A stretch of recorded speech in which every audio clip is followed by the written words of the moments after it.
Aloha, everybody. This is Cathy Bilsky, the Quantum Leap Light Unite show on UPRN Radio. And this is August 14th, 2020. Well, tonight I thought I would do something I don't really do, and it's I am going to read to you Mary Trump's book. And if you don't know who Mary Trump is, she's the niece of Donald Trump. And she wrote a book called Too Much and Never Enough, How My Family Created the World's Most Dangerous Man. So go get your wine if you haven't already, or your beer. Go smoke that doobie or get it lit and just relax tonight and enjoy story time. And we'll see how much of this we can get through. So we're just going to go ahead and get into it.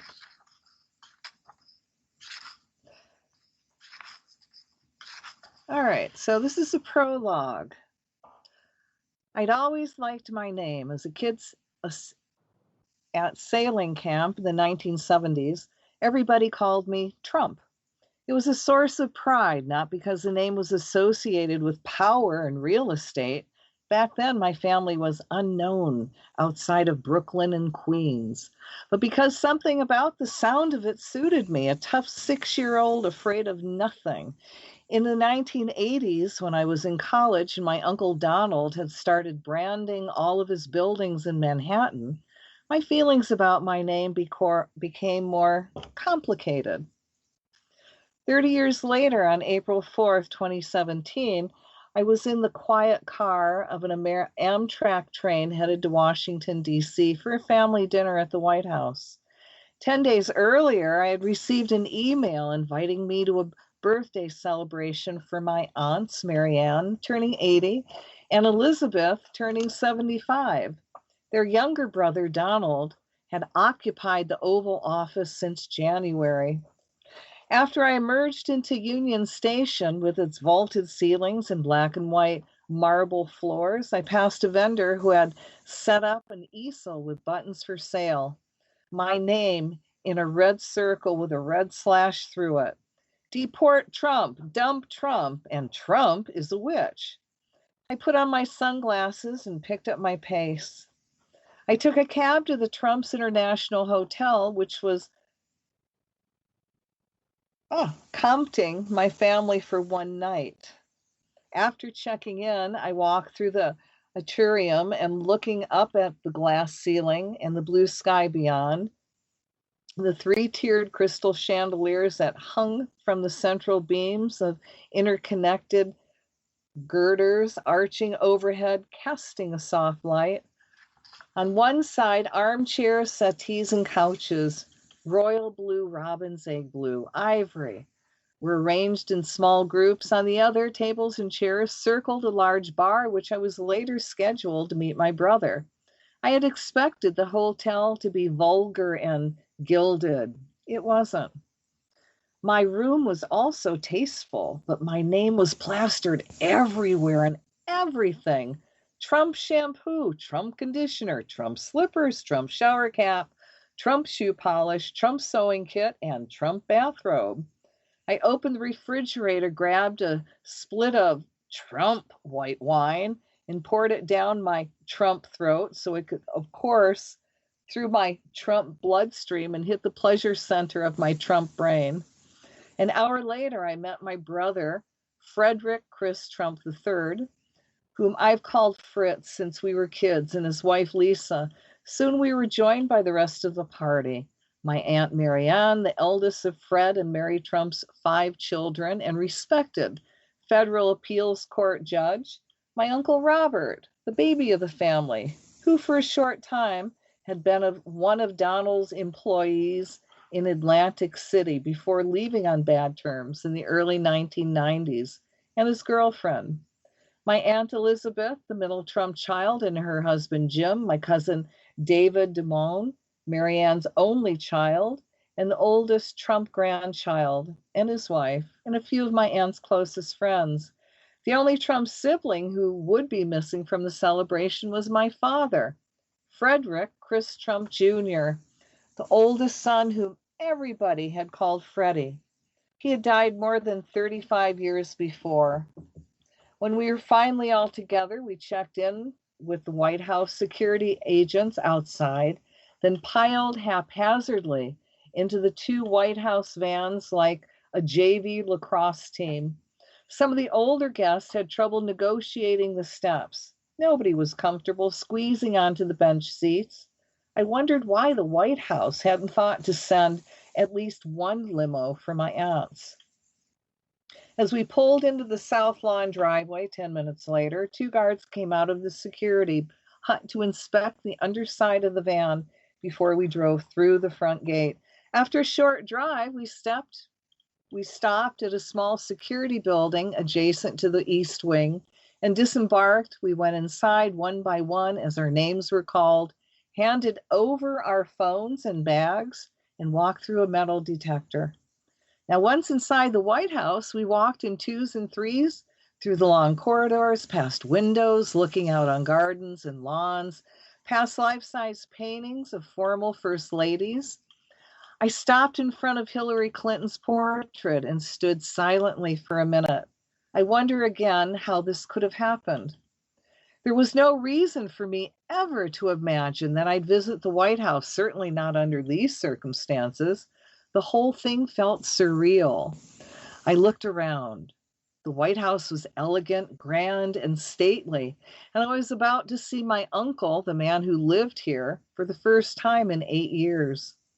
We emerged from the shadows of the Hillary from the hallway onto the portico surrounding the Rose Garden and stopped outside the Oval Office. Through the French doors, I could see that a meeting was still in progress.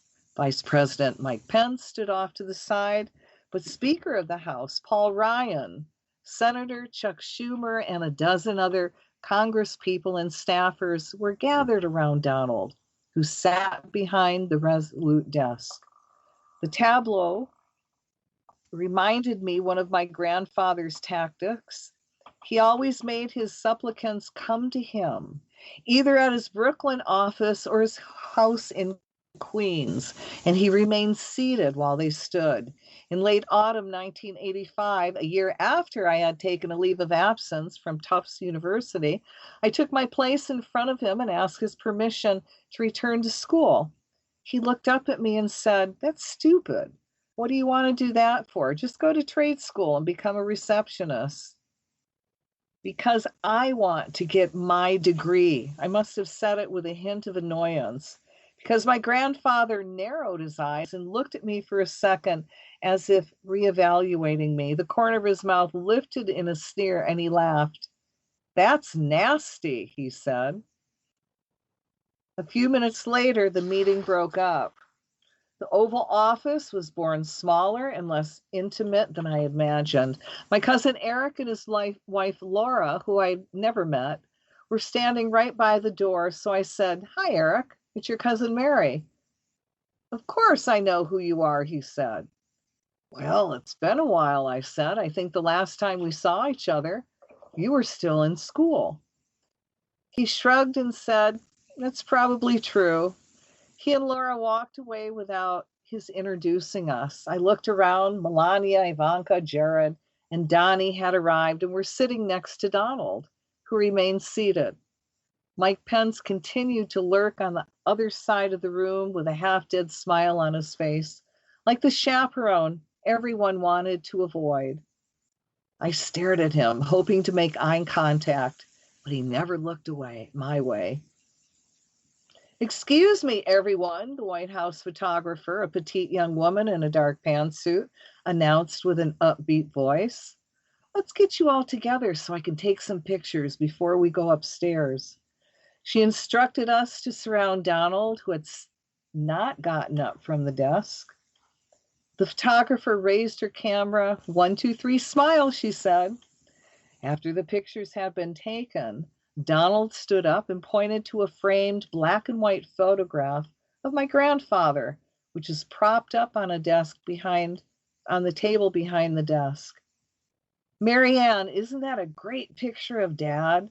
It was the same photograph that had sat on the side table in the library of my grandparents' house.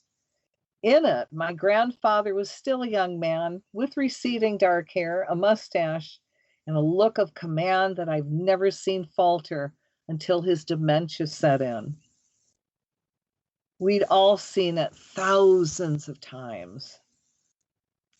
Maybe you should have a picture of Mom too, Marianne suggested. That's a great idea, Donald said, as though it had never occurred to him. Somebody get me a picture of Mom. We spent a few more minutes in the Oval Office, taking turns sitting beside the resolute desk. My brother took a picture of me, and when I looked at it, I noticed my grandfather hovering behind me like a ghost. The White House historian joined us just outside the Oval Office, and we proceeded to the executive residence on the second floor for a tour to be followed by dinner. Once upstairs, we proceeded to the Lincoln bedroom. I took a quick look inside and was surprised to see a half-eaten apple on the bedside table. As the historian told us stories about what happened in that room through the years, Donald pointed vaguely once in a while and declared, "This place has never looked better since George Washington lived here." The historian was too polite to point out that the house hadn't been open until after Washington had died. The group moved down the hall toward the treaty room and the executive dining room. Donald stood in the doorway greeting people as they entered. I was one of the last to arrive. I hadn't yet said hello, and when he saw me, he pointed at me with a surprised look on his face and said, "I specifically asked for you to be here." That was the kind of thing he often said to charm people, and he had a knack for tailoring his comment to the occasion, which was all the more impressive because I knew it wasn't true. He opened his arms, and then for the first time in my life, he hugged me. The first thing I noticed about the executive dining room was its beauty. The dark wood polished to perfection, the exquisite place settings, and the hand-drawn calligraphy on the place cards and menu. Iceberg lettuce, salad, mashed potatoes, Trump's family staples, and Wagyu beef fillet. The second thing I noticed after sitting down was the seating arrangement. In my family, you could always gauge your worth by where you were seated, but I didn't mind. All of the people I felt comfortable with, my brother and sister-in-law, Marianne's stepdaughter, and her husband, were seated near me. Each of the waiters carried a bottle of red wine and a bottle of white. Real wine, not Trump wine. That was unexpected. In my entire life, there had never been any alcohol at a family function. Only Coke and apple juice had been served at my grandparents' house. Halfway through the meal, Jared walked into the dining room. "Oh, look," Ivanka said, clapping her hands. "Jared's back from his trip to the Middle East," as if we hadn't just seen him in the Oval Office. He walked over to his wife, gave her a quick kiss on the cheek, then bent over Donald, who was seated next to Ivanka. They spoke quietly for a couple minutes, and then Jared left. He didn't acknowledge anybody else, not even my aunts. As he crossed the threshold, Donnie leapt out of his chair and bounded after him like an excited puppy. As dessert was being served, Robert stood up, wine glass in hand. "It is such an honor to be here with the President of the United States," he said.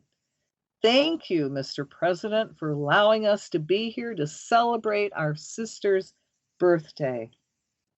I thought back to the time the family had celebrated Father's Day at Peter Luger's steakhouse in Brooklyn. Then, as now, Donald and Rob had been sitting next to each other with me directly across from them without any explanation. Donald had turned to Rob and said, "Look." He bared his teeth and pointed at his mouth. "What?" Rob had asked. Donald had simply pulled his lips farther back and pointed more emphatically. Rob has started to look nervous. I had no idea what was going on, but watched with amusement while I sipped my Coke.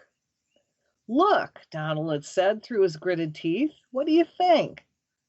What do you mean? Rob's embarrassment was palpable. He had glanced around him to make sure nobody was looking at him and whispered, Is there something in my teeth?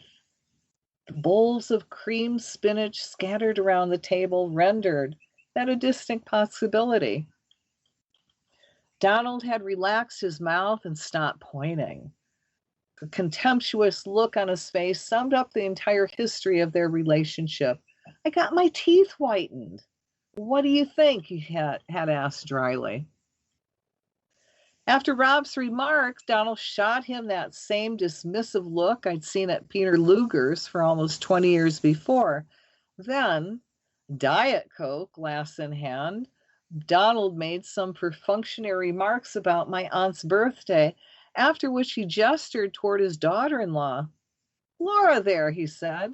I barely even know who the fuck she was, honestly. But then she gave a great speech during the campaign, and George is supporting me. By then, Laura and Eric had been together for almost 8 years. So presumably Donald had at least met her at their wedding.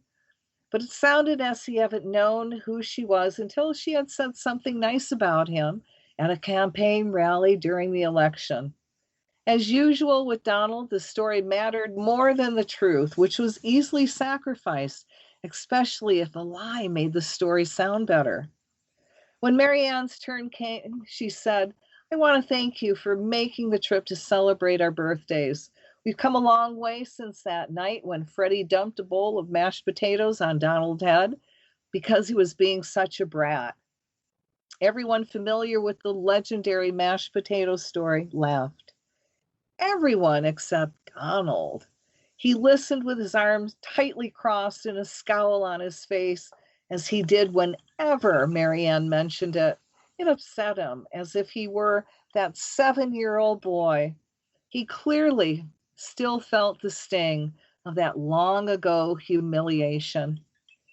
Unprompted, my cousin Donnie, who'd returned from chasing down Jared, stood up to speak. Instead of toasting our aunts, he gave a sort of campaign speech. Last November, the American people saw something special and voted for a president who they knew understood them. They saw what a great family this is, and they connected with our values. I glanced at my brother and rolled my eyes. I flagged down one of the waiters. Can I have some more wine? I asked. He returned quickly with 2 bottles and asked if I preferred red or white. Yes, please, I said. As soon as we finished dessert, everyone rose. Only 2 hours had elapsed since we entered the Oval Office, but the meal was over and it was time to leave. From beginning to end, we have spent about twice as much time at the White House as we ever had at my grandparents' house for Thanksgiving or Christmas, but still less time with Donald than Kid Rock, Sarah Palin, and Ted Nugent would 2 weeks later. Somebody suggested that we all take individual pictures with Donald, though not with the guests of honor. When it was my turn, Donald smiled for the camera and gave me a thumbs up, but I could see the exhaustion behind the smile. It seemed that keeping up that cheerful facade was wearing on him. Don't let them get you down, I said to him as my brother took the picture. It wasn't long after his first national security advisor had been fired in disgrace, and the cracks in his presidency were already beginning to show. Donald jutted out his chin, clenched his teeth, and looking for a moment like the ghost of my grandfather. They're not going to get me, he said.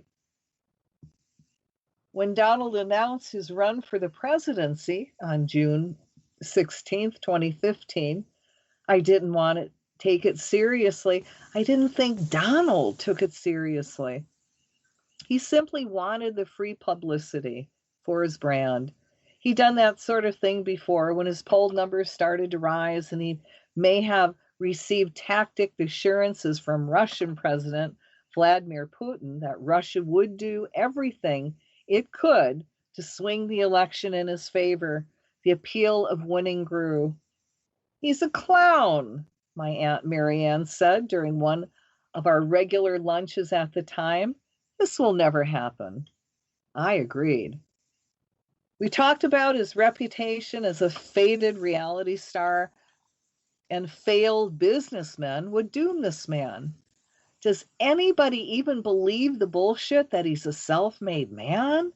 What has he even accomplished of his own, I asked.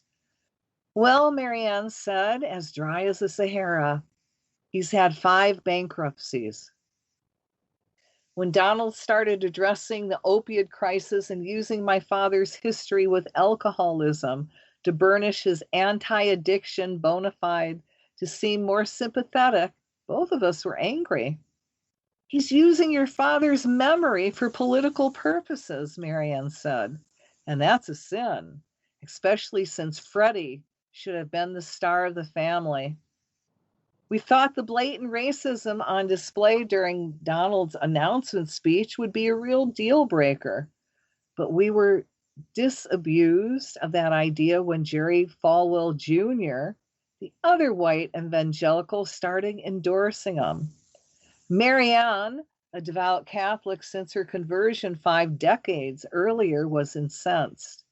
What the fuck is wrong with them, she said. The only time Donald went to church was when the cameras were there. It's mind-boggling. He has no principles, none. Nothing Donald said during the campaign, from his disparagement of Secretary of State Hillary Clinton, arguably the most qualified presidential candidate in the history of the country, as a nasty woman, his mocking of Sergei Kovaleski, a disabled New York Times reporter, deviated from my expectation of him. In fact, I was reminded of every family meal I'd ever attended during which Donald would talk about all the women he considered ugly fat slobs, or the men, usually more accomplished or powerful, he called losers, while my grandfather and Marianne Elizabeth and Robert all laughed and joined in. That kind of casual dehumanization of people was commonplace at the Trump dinner table. What did surprise me was that he kept getting away with it. Then he received the nomination. The things I had thought would disqualify him seemed only to strengthen his appeal to his base. I still wasn't concerned. I was confident he would never get elected. But the idea that he had a shot at it was unnerving. Late in the summer of 2016, I considered speaking out about the ways I knew Donald to be completely unqualified. By this time, he had emerged relatively unscathed from the Republican National Convention, and his call for Second Amendment people to stop Hillary Clinton, even his attack on Karzai, Ghazala Khan, Gold Star parents whose son, whom I own, a U.S. Army captain, had died in Iraq, seemed not to matter. When the majority of Republicans polled still supported him after the Access Hollywood tape was released, I knew I had made the right decision. I began to feel as though I was watching my family history and Donald's central role in it playing out on a grand scale. Donald's competition in the race was being held to higher standards, just as my father had always been, while he continued to get away with it and even be rewarded for it. Increasingly crass, irresponsible, and despicable behavior. Oh, this can't be happening again, I thought, but it was.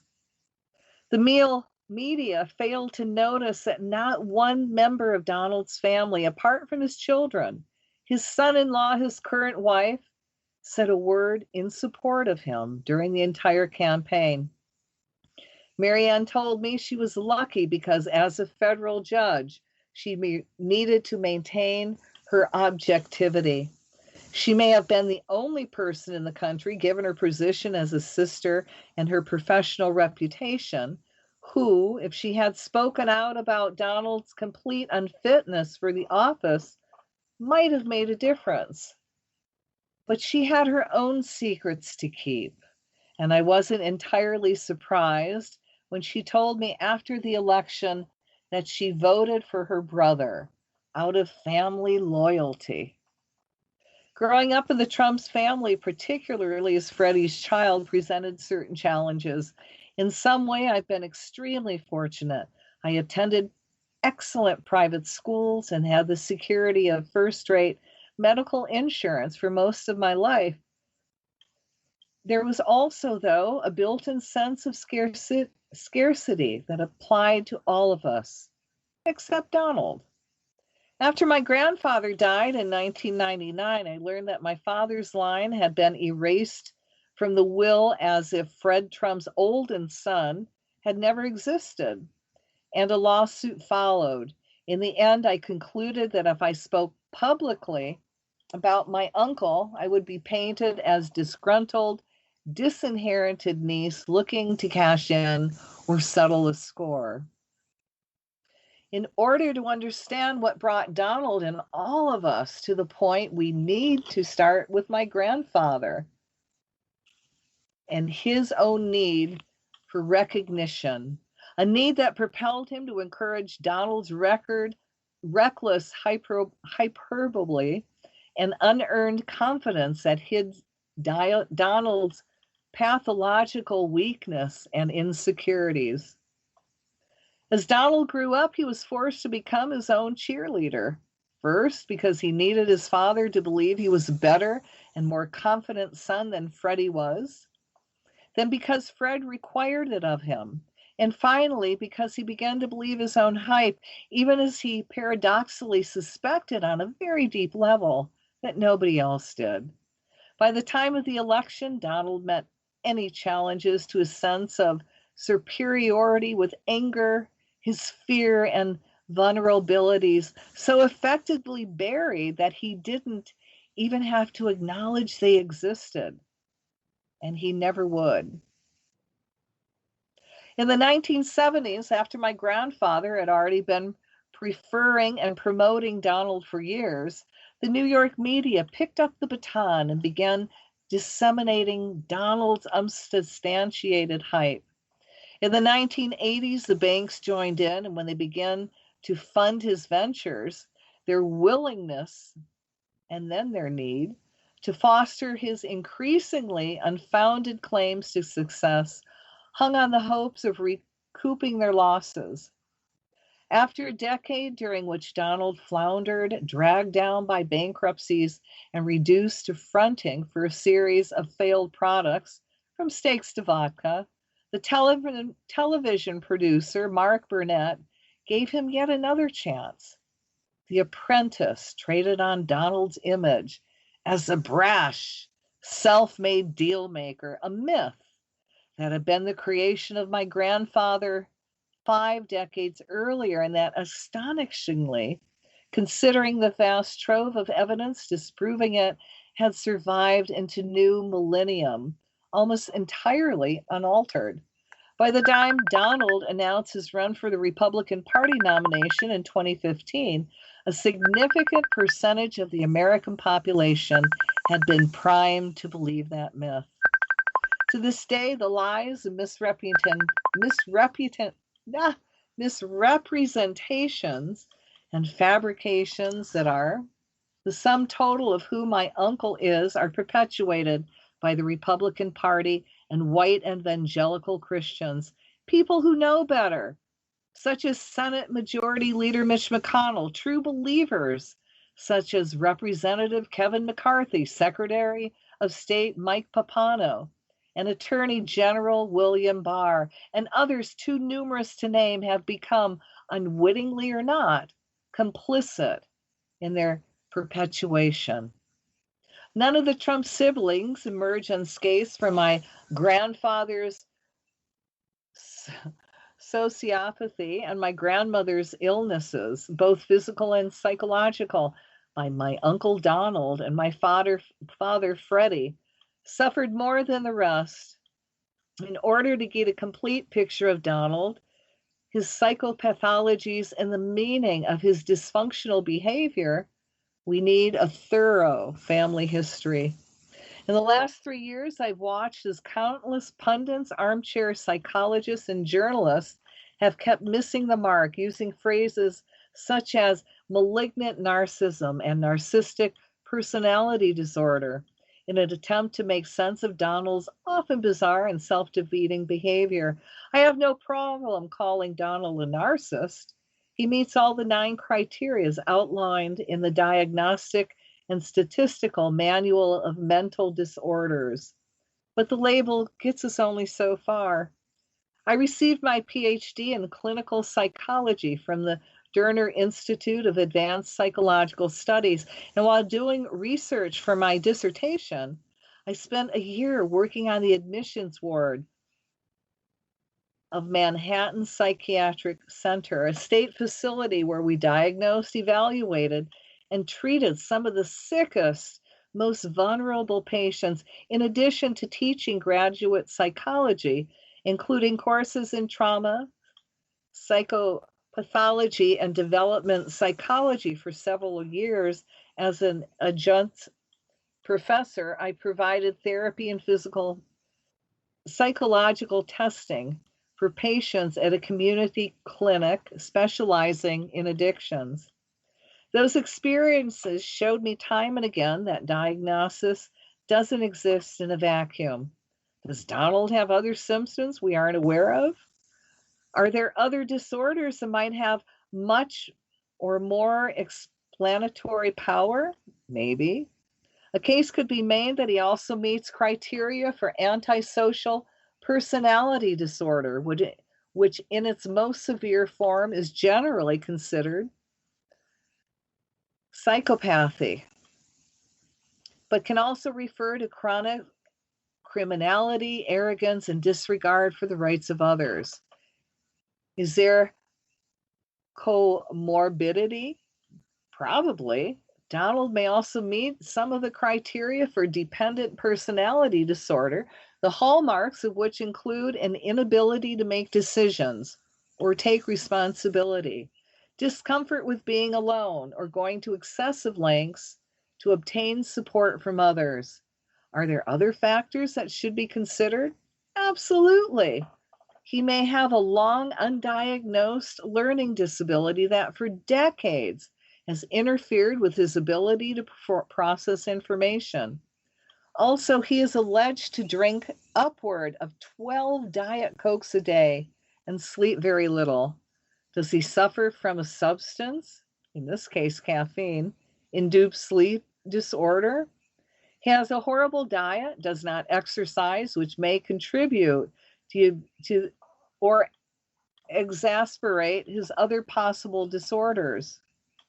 The fact is, Donald's pathologies are so complex and his behavior so often inexplicable that coming up with an accurate or comprehensive diagnosis would require a full battery of psychological and neuropsychological tests that he'll never sit for. At this point, we can't evaluate his day-to-day functioning because he is, in the West Wing, essentially institutionalized. Donald has been institutionalized for most of his adult life, so there is no way to know how he would thrive or even survive on his own in the real world. At the end of my aunt's birthday party in 2017, as we lined up for our pictures, I could see that Donald was already under a kind of stress he'd never experienced before. As the pressures upon him have continued to mount over the course of the last 3 years, the disparity between level of competence required for running a country and his incompetence has widened, revealing his disillusions more starkly than ever before. Many, but by no means all of us, have been shielded until now from the worst effects of his pathologies by a stable economy. That's going, isn't it, guys? And a lack of serious crisis. Whoa. Now remember, this book was written before all this stuff happened. But the out-of-control COVID-19 pandemic, the possibility of an economic depression, deepening social divides among political lines, thanks to Donald's penchant for division and devastating uncertainty about our country's future, have created a perfect storm of catastrophes that no one is less equipped than my uncle to manage.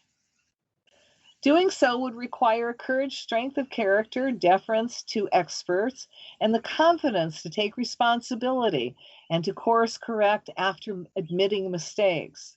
His ability to control unfavorable situations by lying, spinning, and obfuscating has diminished to the point of impotence in the midst of the tragedies we now are facing.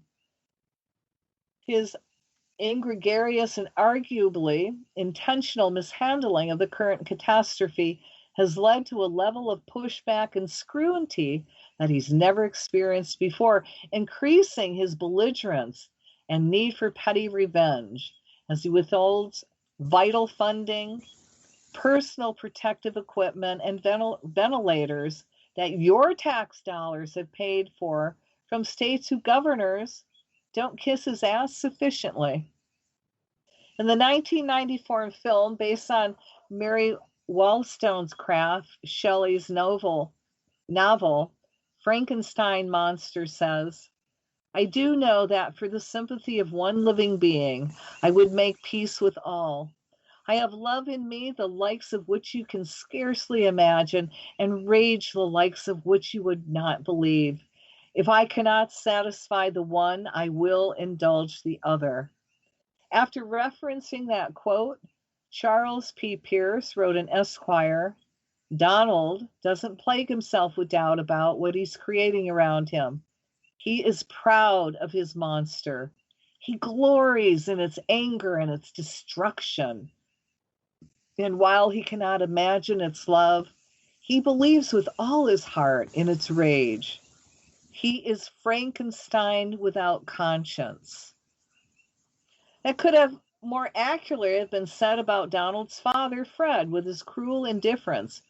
Fred's monster, the only child of his who mattered to him, would ultimately be rendered unlovable by the very nature of Fred's preference to him.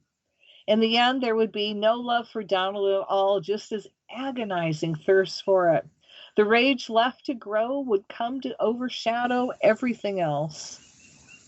When Rona Graff, Donald's longtime gatekeeper, sent me and my daughter an invitation to attend Donald's election night party in New York City, I declined. I wouldn't be able to contain my euphoria when Clinton's victory was announced, and I didn't want to be rude. At 5 o'clock the next morning, only a couple hours after the opposite result had been announced, I was wandering around my house as traumatized as many other people, but in a more personal way.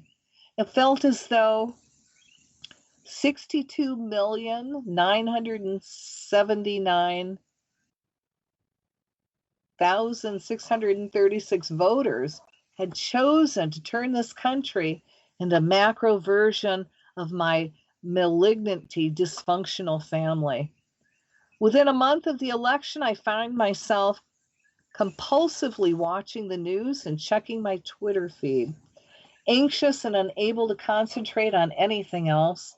Though nothing Donald did surprise me, the speed and volume which he started inflicting his worst impulses on the country, from lying about the crowd size at the inauguration, from whining about how poorly he was treated, rolling back environmental protections, targeting the Affordable Care Act in order to take affordable health care away from millions of people, and enabling his racist Muslim ban.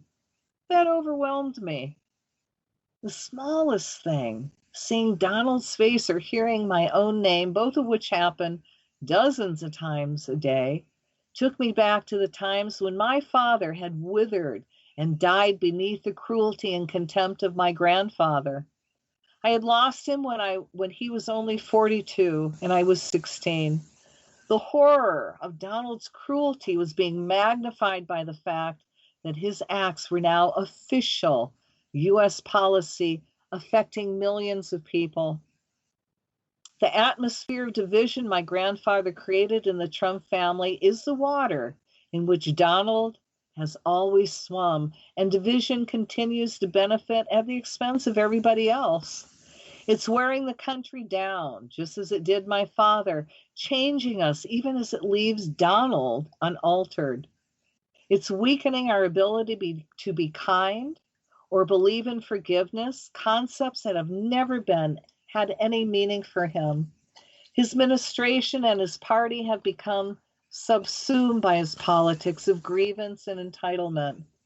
Worse, Donald, who understands nothing about history, constitutional principles, geopolitics, diplomacy, or anything else really, was never pressed to demonstrate such knowledge, has evaluated all of his country alliances and all of our social programs solely through the prism of money, just as his father taught him to do. The costs and benefits of governing are considered in purely financial terms, as if the U.S. Treasury were his personal piggy bank. To him, every dollar going out was his loss, while every dollar saved was his gain. In the midst of the obscene plenty, one person using all of the levers of power and taking every advantage at his disposal could benefit himself and conditionally his immediate family, his cronies, and his sycophants. For the rest, there would never be enough to go around, which is exactly how my grandfather ran our family. It's extraordinary that for all of the attention and coverage that Donald has received in the last 50 years, he's been subjected to very little scrutiny. Though his character flaws and aberrant behavior have been remarked upon and joked about, there's been little effort to understand not only why he became who he is, but how he's consistently failed up despite his glaring lack of fitness.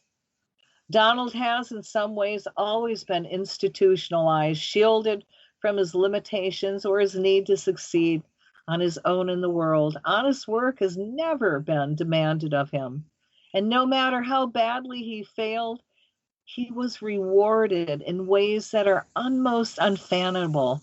He continues to be protected from his own disasters in the White House, where a claque of loyalists applauds his every pronouncement or covers up his possible criminal negligence by normalizing to the point that we become almost numb to the accumulating transgressions. By now, the stakes are far higher than they've ever been. They are literally life and death. Unlike any previous time in his life, Donald's failings cannot be hidden or ignored because they threaten us all. Although my aunts and uncles will think otherwise, I'm not writing this book to cash in or out of a desire for revenge. If either of those had been my intention, I would have written a book about our family years ago. When there's no way to anticipate Donald would trade on his reputation as a serially bankrupt businessman and irrelevant reality show host to ascend to the White House, when it would have been safer because my uncle wasn't in a position to threaten and endanger whistleblowers and critics. The events of the last 3 years, however, have been forced my hand, and I can no longer remain silent. By the time this book is published, hundreds of thousands of American lives will have been sacrificed on the altar of Donald's hubris and willful ignorance. And if he is afforded a second term, it would be the end of American democracy. No one knows how Donald came to be who he is better than his own family. Unfortunately, almost all of them remain silent out of loyalty or fear. I'm not hindered by either of those. In addition to the firsthand accounts I can give as my father's daughter and my uncle's only niece, I have the perspective of a trained clinical psychologist. Too much and never enough of the story of the most visible and powerful family in the world, and I am the only Trump who is willing to tell it. I hope this book will end the practice of referring to Donald's strategies or agendas as if he operates according to any organizing principles. He doesn't. Donald's ego has been and is a fragile, inadequate barrier between him and the real world, which, thanks to his father's money and power, he never had to negotiate by himself.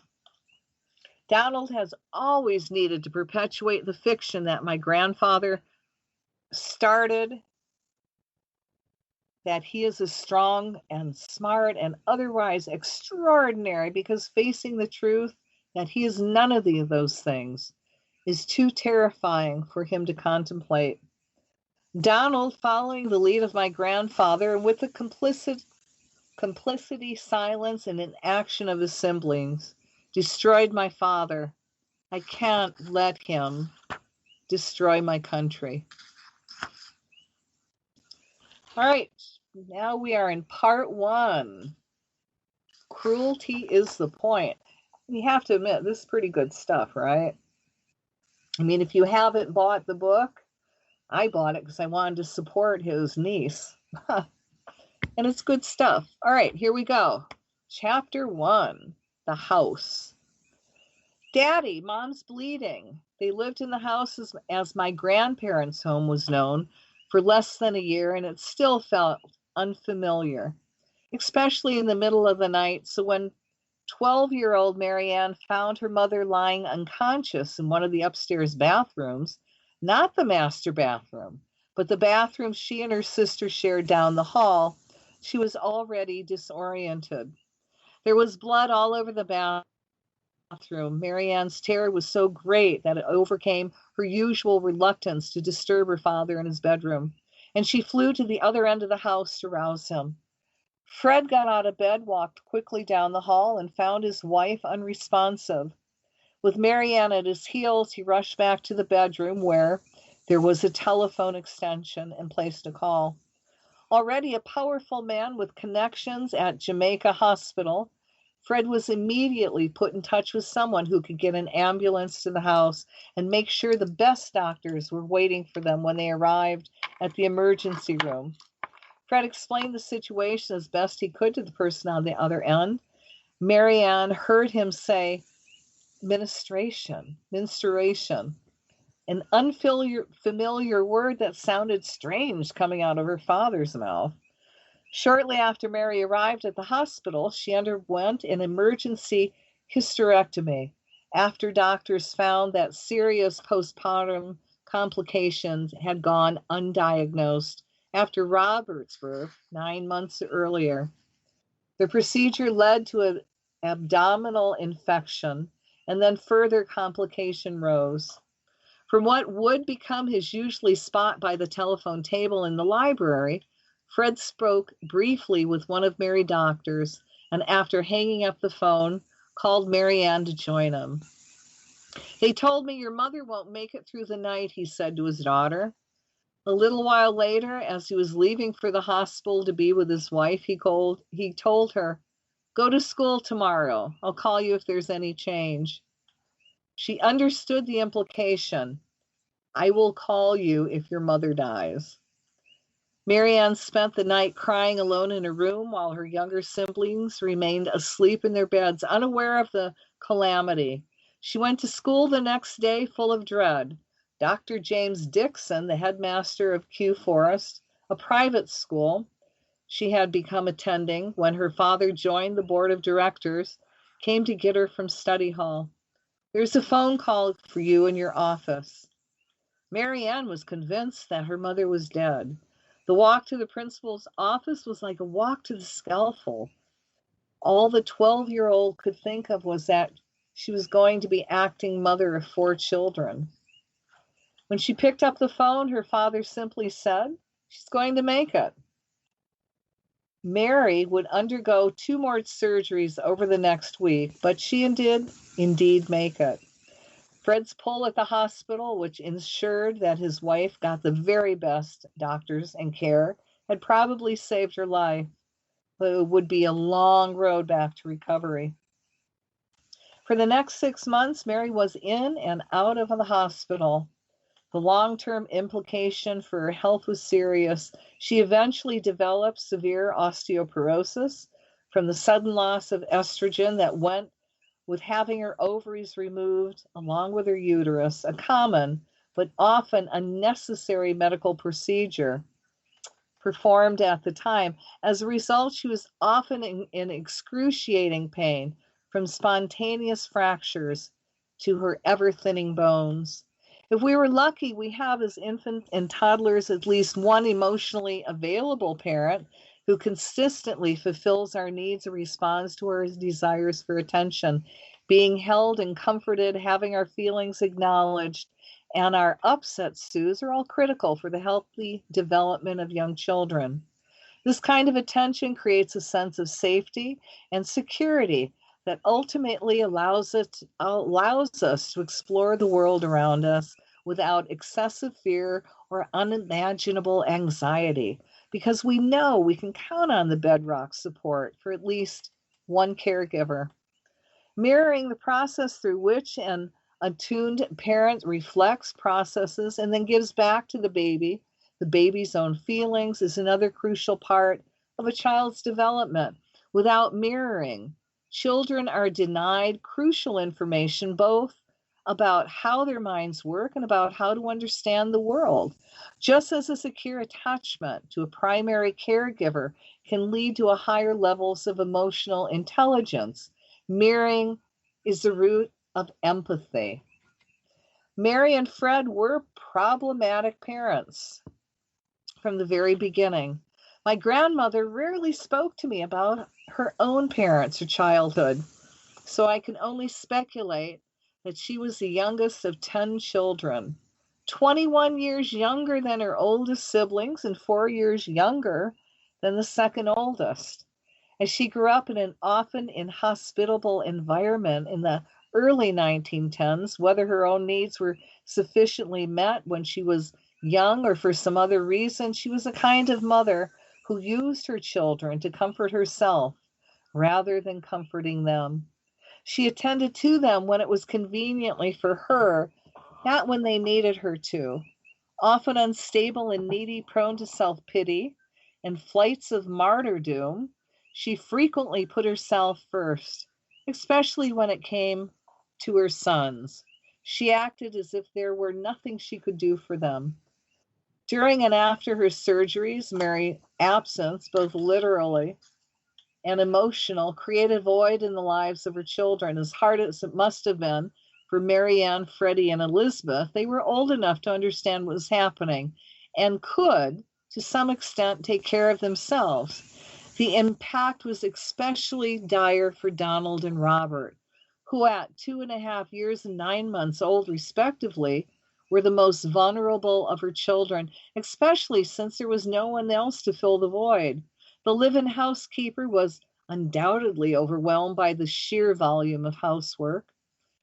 Their paternal grandmother, who lived nearby, prepared meals, but she was as terse and physically unaffectionate as her son. When Marianne wasn't in school, much of her responsibility was taking care of the younger kids, fell to her. As a boy, Freddie wouldn't have been expected to help. She gave them baths, got them ready for bed, but at 12, there was only so much she could do. The 5 kids were essentially motherless. Whereas Mary was needy, Fred seemed to have no emotional needs at all. In fact, he was a high-functioning sociopath. Although uncommon, sociopathy is not rare, afflicting as much as 3% of the population.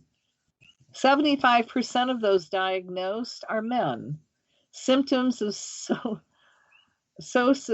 a sociopath is not rare, afflicting as much as 3% of the population. Again, symptoms of a sociopath include our lack of empathy, a facility for lying, an indifference to right and wrong, abusive behavior, and lack of trust in the rights of others.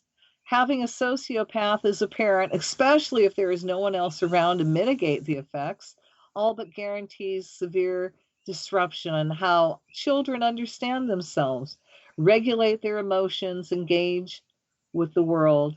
My grandmother was ill equipped to deal with the problems caused by her marriage, by Fred's callousness, indifferent, and controlling behaviors. Fred's lack of real human feelings, his rigidity as a parent and a husband, his sexist belief in a woman's innate inferiority likely left her feeling unsupported. You think? Since Mary was emotionally and physically absent due to her injuries, Fred became by default the only available parent, but it would be a mistake to refer to him as caregiver.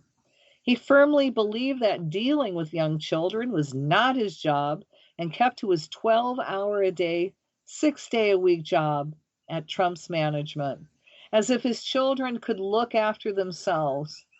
He focused on what was important to him, his increasing successful business, which at the time was developing Shore Haven and Beach Haven, two massive residential projects in Brooklyn that were to date the most significant of his life. Again, Donald and Robert in particular would have been in the most precarious positions vis-a-vis Friend's lack of interest. All behavior exhibited by infants and toddlers